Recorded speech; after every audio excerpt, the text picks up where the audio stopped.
Olá, queridos alunos do Colégio Força Máxima, e com Força Máxima que começamos aqui mais uma aula, agora com o capítulo 21 do livro 5 de vocês, ok?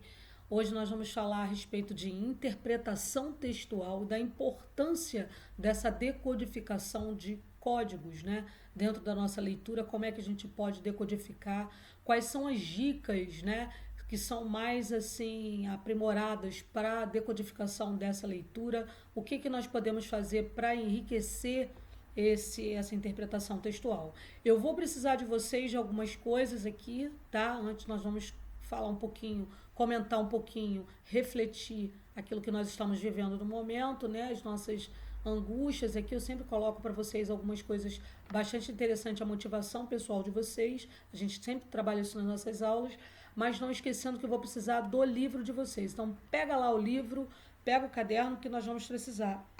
O módulo, esse capítulo 21, ele é todo voltado à interpretação. Então, não tinha como eu trabalhar somente essas dicas de interpretação sem fazer um trabalho no livro de vocês, tá? Então, como ele começa desde o iniciozinho até os exercícios, o final dos exercícios, né?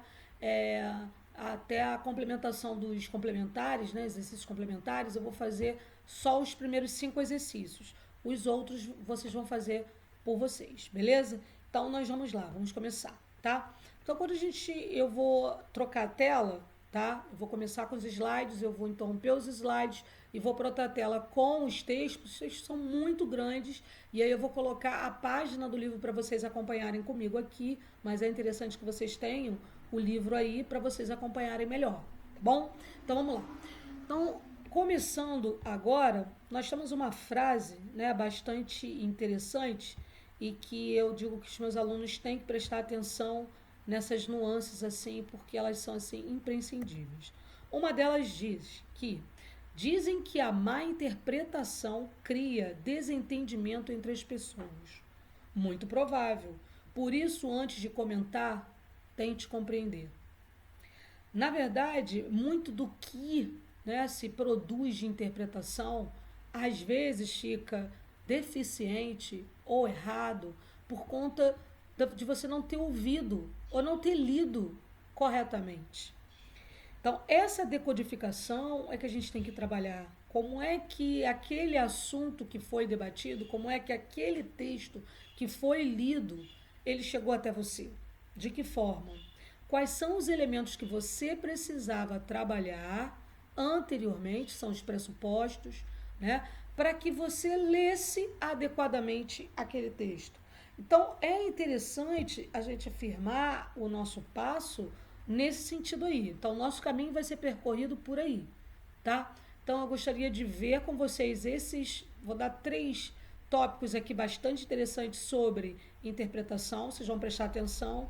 E aí nós vamos começar com a leitura dos textos e os exercícios eu fui colocando nos slides para ficar bem mais claro as perguntas e as respostas. Elas vão ficar bem mais claras para vocês, beleza? Então vamos lá. Começando com interpretação de textos, implica a mobilização do quê? Dos conteúdos prévios que cada pessoa possui, ou seja, as suas pressuposições, tá? São os conhecimentos denominados conhecimentos o quê? Prévios, tá? Então, na verdade, eu tenho que, antes da leitura, né, eu tenho que ter essas particularidades desenvolvidas. Será que eu conheço o texto totalmente? Eu não tenho que procurar no dicionário algumas palavras que eu não conheço, né? Então, isso é bastante interessante. Pressupõe que a aquisição do novo conhecimento, do novo conteúdo lido, estabeleça uma relação com a informação já possuída, levando ao crescimento e à ampliação do conhecimento do leitor. Então, pretende que haja o quê? Uma apreciação pessoal e crítica, né? Adequando, né, a análise, só um minuto, do novo conteúdo lido, afetando de alguma forma o leitor, tá? Então, eu tenho essa apreciação, eu tenho essa ampliação. Quando eu vou interpretar, eu tenho que dar um sentido macro àquilo que eu estou lendo, tá? Então, eu tenho que variar, eu tenho que ir para vários caminhos que o texto, né, me convida. Assim, podemos afirmar que existem diferentes tipos de leitura. Uma leitura prévia, uma leitura seletiva, uma leitura analítica e, por fim, uma leitura interpretativa. Como interpretar um texto? Primeiro, nós temos que ler atentamente todo o texto. Reler o texto quantas vezes forem necessárias. Isso é de suma importância. Tenho preguiça de ler, professora, não gosto de ler. Cara, existem vários métodos de você manter, fazer uma leitura dinâmica, rápida. Né? Leia os tópicos trazais, leia as outras linhas com menos intensidade que os tópicos trazais, que trazem as informações principais. Né? Quando eu falo de tópico frasal, eu falo da primeira linha de cada parágrafo. Lê com atenção essas primeiras linhas para as que subseguem, né, ficarem mais fácil de serem lidas. Isso eu estou falando do texto dissertativo. Quando eu passo para o texto narrativo descritivo, né, o texto injuntivo, instrucional, aí eu já estou falando de uma roupagem maior, e você vai ter que ler ele todo, porque senão você vai ter fragmentos do texto e não o texto por completo para ser compreendido, ok? Sublinhe as ideias mais importantes, eu faço isso a todo momento, vocês também podem fazer. Tem aquele marca-texto, vai com uma régua, com uma caneta ou com um lápis, marca as partes principais, separe fatos de opiniões, isso é de suma importância, retorne ao texto sempre que necessário, isso é muito importante também, e reescreva o conteúdo lido. Essa parte aqui é uma parte que muitos psicólogos, muitos enunciadores, né, eles colocam para que você fixe a matéria na mente. Eu não sei se vocês já conhecem aquele tipo de mapa mental. Eu já fiz mapa mental com textos. Né? Coloca a premissa inicial, segunda premissa, terceira premissa, você vai trabalhando em cima de premissas. E aí o texto ele se desenvolve mais rápido e ele é compreendido por você muito mais rapidamente e de repente fica até mais fácil você voltar a alguns assuntos que já estão demarcados por você na sua reescritura. Tá? Não só demarcar, mas reescrever. Esse é um exercício, né, que se faz até para a questão da memorização. Tem muitos cursos voltados para memorização que indicam essa questão da reescritura do texto para gente. Bastante interessante. Vê lá, tá? Já é uma dica para vocês. A primeira dica, né, de interpretação é leia muito e com vontade. Se você não tiver vontade de ler, então não pegue o texto para ler naquele momento. Você tem que ter vontade para ler o texto. Senão você vai ler com uma vontade, você vai subtrair, né, alguns elementos que são de suma importância e que deveriam ter sido, né, considerados por você para uma interpretação melhor.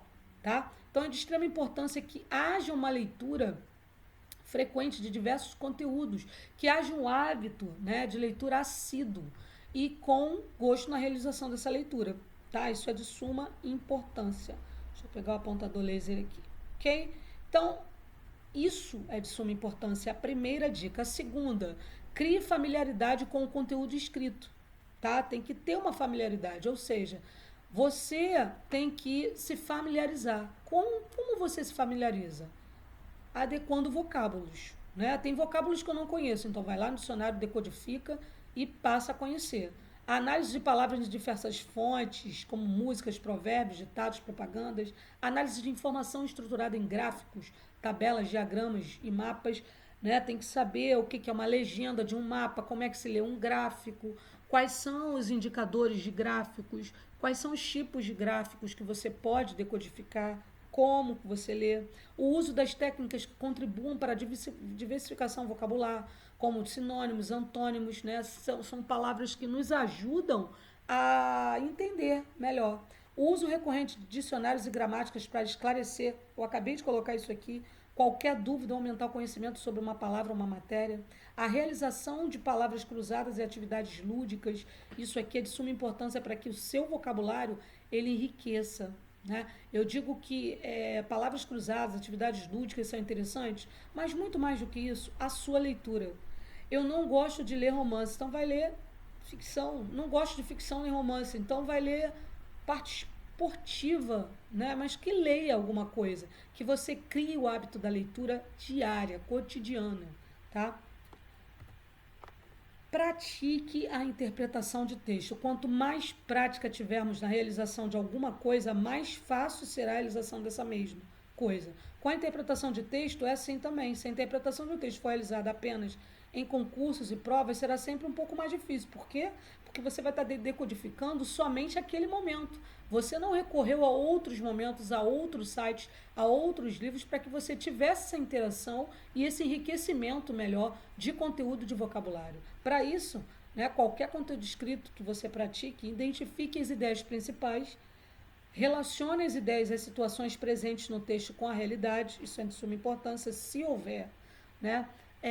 Esse mecanismo tem, por exemplo, você está lendo um texto ficcional, não tem como você igualar muitas partes ali com a realidade, porque ele é de ficção. Resumir as principais ideias do texto, parafrasear é dizer a mesma coisa que o texto está dizendo com as suas palavras. Isso é parafrasear, tá? Tirando suas conclusões pessoais sobre as ideias apresentadas pelo autor. Vamos lá? Então, vamos à primeira questão lá do livro de vocês. Eu vou dar uma paradinha aqui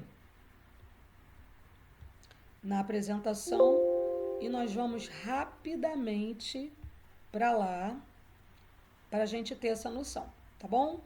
Vou botar aqui para vocês o texto. O texto começa assim. Noite de autógrafos. A leitora, vistosa, usando óculos escuros no ambiente em que não eram necessários, se posta diante do autor, sentado do outro lado da mesa de autógrafos, estende-lhe o livro, junto com uma pergunta. O que é crônica? O autor considera responder com uma célebre tirada de Rubem Braga. Se não é aguda, né, é uma crônica, mas se contém temendo que ela não goste da brincadeira. Responde com aquele jeito de quem falou disso algumas vezes. É um texto de escritor necessariamente. Um escritor não é um jornalista que usa a imprensa, usa por um pouco de lirismo, de leveza, de emoção, no meio daquelas páginas de dados, objetivos, informações, gráficos, notícias. É coisa efêmera. Jornal dura um dia. Revista dura uma semana, já se prepara para escrever a dedicatória e ela volta a perguntar. E o livro de crônicas, então? Ele olha a fila, constrangido, escreve algo brevíssimo, assina e devolve o livro à leitora. Ela recebe o volume e não sei se vai esperando a resposta. Ela abrevia irônico.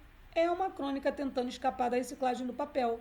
Ela fica com a ambição na estante pretensiosa que status literário ou então pretensioso é o autor que acha que ela merece ser salva e promovida.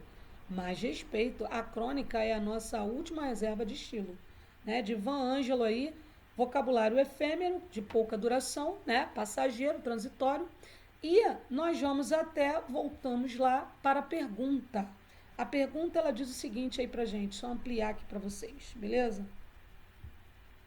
Ela diz assim, a certa altura do diálogo, a questão desse texto que eu li agora para vocês, a leitora pergunta ao escritor que dava autógrafos o seguinte, e o livro de crônicas, então? A pergunta da leitora incide sobre uma das características do gênero crônica mencionadas pelo escritor. Explique que característica é essa. Qual é a característica que chama mais atenção? Aí nós estamos lá. Ivan Ângelo definiu o gênero crônica como um texto que explora o quê? A função poética, para imprimir o quê? Emotividade ao relato, né? Que normalmente publicado em jornais e revistas tem um caráter o quê? Objetivo, lembra? Né? Impessoal, passageiro, transitório. A pergunta da leitora incide sobre esta última característica, a efemeridade. O que é efêmero? Aquilo que é transitório, dura pouco tempo. É coisa efêmera. Jornal dura um dia, revista dura uma semana. Então, a característica principal, né, que incide sobre essa característica do gênero crônica é de imprimir essa emotividade, tá? Para vocês. E de acordo com o texto, né, que sentido essa pergunta expressa? Explica o funcionamento da palavra então. Então, eu vejo aqui, a palavra então, né, que encerra a pergunta da leitora, funciona como uma contestação ao que havia sido explicado anteriormente, pois o fato dos livros terem existência duradoura contrariava uma das características citadas pelo autor, tá? Então, a palavra então, né, ela funciona como uma contestação, então, ao que havia sido explicado anteriormente, tá? Beleza? Então, vamos prosseguir. A segunda questão, né, a questão 2, vai ser uma questão de múltipla escolha, vamos até ela com o texto, né? A gente precisa ler o texto. O texto já é um texto mais grandinho. Vamos dar uma olhada lá. Começa assim. Texto para as questões 2 e 3, ok, galera? Aqui em cima. Você conhece quando chega a felicidade, né? Tem uma forte antipatia pela obrigação de ser feliz que acompanha o carnaval. Quem foge da folia ganha um rótulo de antissocial, depressivo ou chato. Nada contra o carnaval, apenas contra essa confusão de conceitos. Uma festa alegre não significa que você esteja plenamente feliz. E forçar uma situação de felicidade tem tudo para terminar em um arrependimento ou frustração. Aliás, você conhece a felicidade quando ela chega? Sabe que está sendo feliz naquele momento? Espere um pouco antes de responder, pense de novo, estamos falando de felicidade, não de uma alegria qualquer. E qual é a diferença? Bem, descrever a felicidade não é algo fácil. É muito recatada. Não fica ali posando para foto, sabe? Mas o manual de reconhecimento da felicidade daria mais ou menos o seguinte, ela é mansa. Não faz barulho, ao mesmo tempo é farta. Quando chega, ocupa um espaço danado. Apesar disso, você quase não repara e ela está ali. Se chamar a atenção, não é ela. É a euforia, a alegria, a licenciosidade de uma noite de carnaval ou um reles frenesi qualquer, disfarçado de felicidade. A dita cuja é discreta, discretíssima e muito tranquila. Ela faz dormir melhor. E olha, eu vou te contar uma coisa: a felicidade é inimiga da ansiedade. As duas não podem nem se ver. Essa é a melhor pista para o seu manual de reconhecimento da felicidade. Se você se apaixonou e está naquela fase de pura ansiedade, mesmo que seja super feliz, não é felicidade, é hesitação. Paixonite, quando a ansiedade for embora, pode ser que a felicidade chegue, mas ninguém garante. É temperamental a felicidade. Não vem por qualquer coisa. E para ficar então, hoje, não conheço nenhum caso de alguém que tenha tido por perto na vida inteira. Por isso é tão importante reconhecê-la quando chega, entendeu? Agora, porque a minha pergunta, será que você sabe mesmo quando está feliz? Ou será que você não consegue saber que foi feliz quando a felicidade já passou? Eu estudo muito a felicidade, mas não consigo reconhecê-la. Talvez porque eu seja péssima fisionomista, ou porque ela seja muito mais esperta do que eu, mais sábia. Fato é que eu só sei que fui feliz depois, no futuro. Olho para o passado e reconheço, nossa, como eu fui feliz naquela época, mas no presente ela sempre me dá uma rasteira. Ando por aí, feliz, feliz da vida, e nem sei que estou nesse estado. Por isso, aproveito menos do que poderia a graça que é ter assim tão pertinho a tal felicidade. Ok? Então, essa finalização. Não, ainda tem mais um pouquinho do texto. Nos últimos tempos, dei para fazer uma lista de momentos felizes. E aqui é importante deixar claro que esses momentos devem durar um certo período de tempo. Um episódio isolado feliz, como 4 dias de carnaval, por exemplo, não significa felicidade. A felicidade, quando vem, não vem de passagem, não dura para sempre, dura um tempinho. Gosta de uma certa estabilidade. Sabendo que você foi feliz, é mais fácil descobrir por que foi feliz. Para ser ainda mais funcional, é bom que a lista seja cronológica. Lendo a minha, constato que fico cada vez mais feliz e por mais tempo. Será que ela está aqui agora? Não sei dizer, mas a paz de que eu desfruto agora é sintoma dela. E isso não tem nada a ver com a tal obrigação de ser feliz destilhando o sambódromo. Continuo meus estudos. Já tenho certeza de que hoje sou mais amiga da felicidade do que jamais fui em qualquer tempo. Uma Ana Paula padrão da revista Isto É. Okay? E aí nós vamos à pergunta. E eu coloquei a pergunta um pouco mais, né, detalhada aqui com as respostas para vocês. Vamos voltar lá a 2. Ela diz o seguinte, tá? Deixa eu colocar aqui para vocês. Opa, voltou tudo aqui. Vamos à questão 2. Assinale a alternativa em que a palavra entre parênteses pode substituir a destacada sem que haja prejuízo de sentido. Então, olha lá, tá? Resignada, recatada. A licenciosidade de uma noite de carnaval, autoridade. Ou um reles frenesi qualquer, disfarçado de felicidade, entusiasmo, frenesi. Um episódio isolado feliz, por 4 dias de carnaval, uma trama, um episódio. Então, a alternativa em que a palavra entre parênteses pode substituir a palavra sem que haja prejuízo de sentido. Qual seria? Seria a letra C, frenesi, que significa entusiasmo. Os termos recatada, né, licenciosidade, episódio, sugerem a noção semântica de pudica, desregramento moral e fato acessório, respectivamente. Ok? Então, letra C. Um reles frenesi, um reles entusiasmo. Ok? Vamos à questão número 3. Vamos lá, galera? Questão número 3 aí com vocês. Eu vou lá para o texto. Vamos ao texto. Novamente. Deixa eu ver se é o mesmo texto. Se é o mesmo texto, a gente continua. Sim, é o mesmo texto, né? Então, nós vamos lá. Deixa eu voltar aqui só um pouquinho. Texto que vale para 2 e 3. Então, a gente volta lá e a gente tem o seguinte, tá? Lá no 3, uma das características da crônica é explorar o uso menos formal da linguagem, aproximando-se da linguagem oral. Assinale a alternativa em que pode-se perceber esse uso. Um episódio isolado, feliz, como 4 dias de carnaval, por exemplo, não significa felicidade? Nos últimos tempos, dei para fazer uma lista de momentos felizes? Ou letra C, para ser ainda mais funcional, é bom que a lista seja cronológica. Ou letra D, tem uma forte antipatia pela obrigação de ser feliz que acompanha o carnaval. Então, uma das características da crônica é explorar um uso menos formal da linguagem, ou colocar aquela linguagem coloquial. Qual seria a alternativa que mostra isso? A, B, C ou D? É a letra B, a opção em que a única que apresenta traços de coloquialidade, né, encontrado na questão, dei para fazer, né? Agora eu fiz, estou comumente disposta a fazer. Então, dei para fazer momentos felizes. Ok, galera? Então, vamos prosseguindo. Vou finalizar aqui mais uma vez. Nós vamos lá para o outro texto que vai chamar a nossa atenção e já é um texto da questão 4. Vamos lá?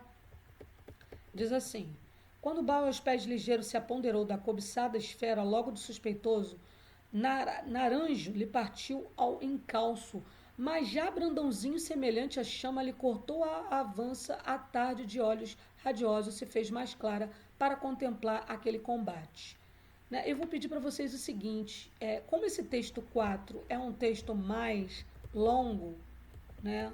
Não, é o texto 5.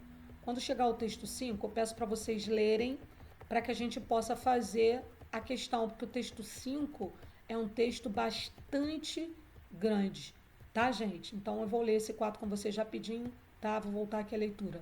Quando Bauley aos pés ligeiros se apoderou da cobiçada esfera, logo o suspeitoso Naranjo lhe partiu ao encalço, mas o Brandãozinho, semelhante à chama, lhe cortou a avançada. A tarde de olhos radiosos se fez mais clara para contemplar aquele combate, enquanto os agudos gritos e imprecações ao redor animavam os contendores.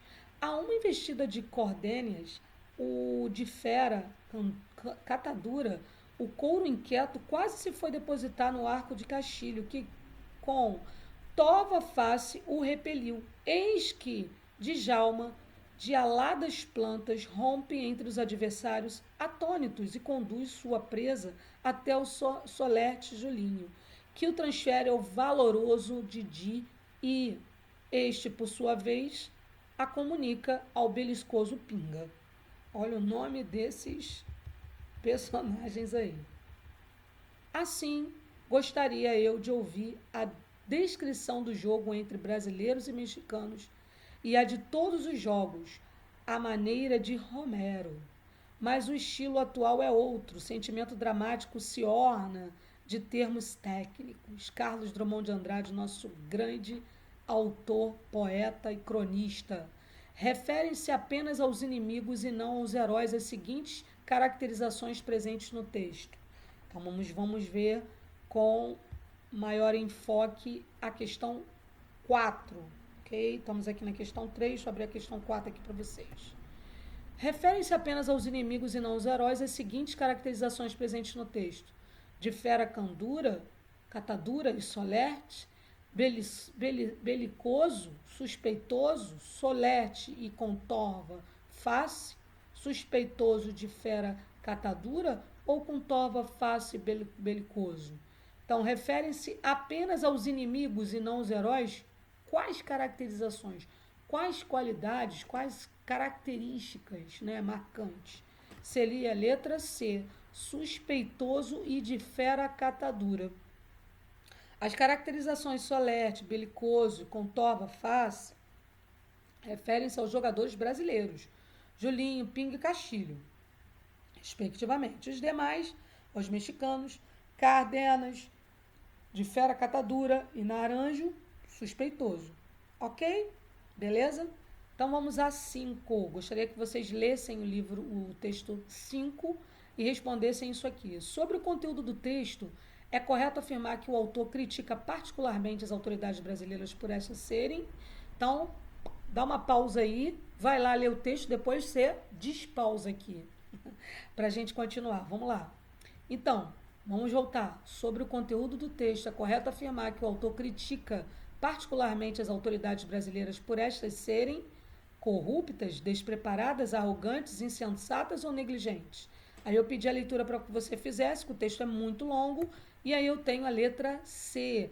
O autor do artigo considera que as autoridades brasileiras atribuem a si as mesmas qualidades do desempenho que contrastam com a realidade socioeconômica do país, principalmente no que diz respeito à corrupção, por isso, arrogantes. Ok?